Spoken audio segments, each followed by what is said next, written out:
नमः शिवाय। ओम नमः शिवाय। ओम नमः शिवाय। हॅलो ट्रॅव्हलर्स, मी सायली सत्यवानराव तुमचं स्वागत करते माझ्या यूट्यूब चॅनल साई एक्सप्लोररमध्ये। ओम नमः शिवाय। तसं तर महादेवाचे बरेच मंदिरं फेमस आहेत, जसं की मुंबईतलं बाबुलनाथ, चारधामपैकी केदारनाथ आणि 12 ज्योतिर्लिंग। पण आपल्या परिसरात सुद्धा काही महादेवाची मंदिरं असतील जी प्राचीन असतील आणि खूप सुंदर असतील।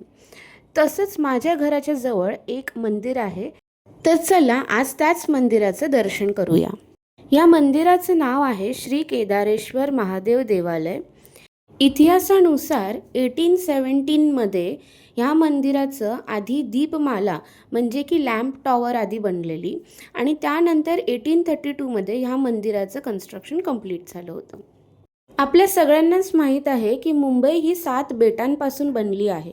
तर 7 बेटं जेव्हा ही वेगळी होती त्यापैकी एक बेट होतं वरळी आणि वरळीच्याच बेटावरती हे मंदिर स्थित होतं।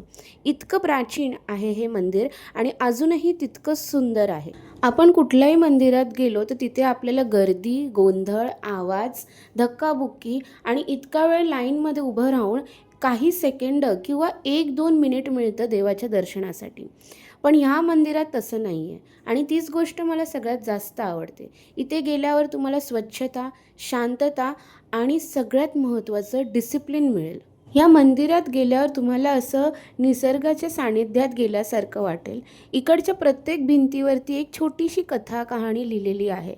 प्रत्येक विधी जी आपण देवासाठी करतो, पूजेसाठी करतो, त्या विधीमागचं सायंटिफिक रिझन कळेल आणि खूप छान आणि सोप्या रीतीने ते सगळं एक्सप्लेन केलं आहे। तशी एक माहिती जी मी कुठल्याच मंदिरात वाचली नाही आहे आणि ह्या मंदिरातून ती मला कळली, ती मी ह्या व्हिडिओमध्ये मेन्शन करते। सर्व भक्तांना नम्र विनंती आहे की शिवलिंगावर फक्त सफेद, पिवळी फुले व बेलाची पाने अर्पण करावीत। श्रीफळ, नारळ तसेच फळे शिवलिंगाच्या तळ भागात जसं त्यांनी चित्रामध्ये दाखवले त्याप्रमाणे अर्पण करण्याची कृपा करावी। हळद, कुंकू व दुर्वा अर्पण करू नयेत, तसेच शिवलिंगावरील वाहणारे तीर्थ प्राशन करू नये। हे आपण बऱ्याच मंदिरात पाहिलं आहे की शिवलिंगापासनं जे पाणी वाहत असतं ते लोक तीर्थ म्हणून प्राशन करतात, पण ह्या मंदिरात स्पेसिफिकली असं मेन्शन केलं आहे की ते प्राशन करू नये। महाशिवरात्रीला तर महादेवाच्या प्रत्येक मंदिरातच प्रचंड गर्दी असते, धक्काबुक्की होत असते आणि नीट आपल्याला पूजाही करता येत नाही। महाशिवरात्रीच्या दिवशी मी स्वतः ह्या मंदिरात दर्शनाला आणि पूजेसाठी गेले होते। तिथे शिस्तबद्ध पद्धतीने सर्व भक्तांचे दर्शन झाले। लाईन लावली गेली होती, प्रत्येक भक्ताला पूजा करायला वेळ दिला गेला होता, दर्शन घ्यायला वेळ दिला गेला होता आणि कुठलीही धक्काबुक्की न करता शांतपणे छानपैकी सर्व भक्तांचे दर्शन झाले होते। मुख्य मंदिरात शंकराच्या मंदिराव्यतिरिक्त एक श्री गणेशाचं मंदिर आहे आणि एक हनुमानचं मंदिर आहे।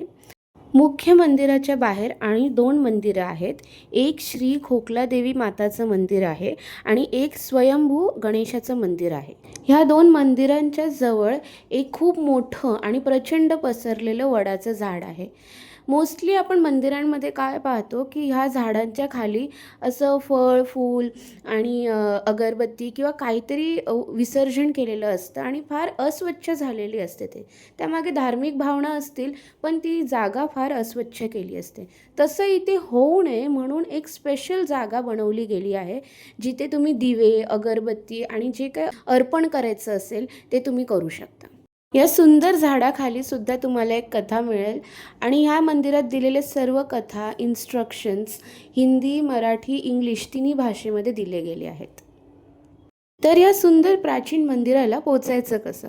जर तुम्ही बसने प्रवास करत असाल तर दूरदर्शन बसस्टॉपपासून हे मंदिर फार जवळ आहे आणि जर मेट्रोने प्रवास करत असाल तर ॲक्वा लाईनच्या वरळी मेट्रो स्टेशनला उतरा आणि A1 गेटमधून बाहेर निघा। तिथून अगदी 5 मिनिटं पायी चालून तुम्हाला हे सुंदर श्री केदारेश्वर महादेव देवालय मिळेल।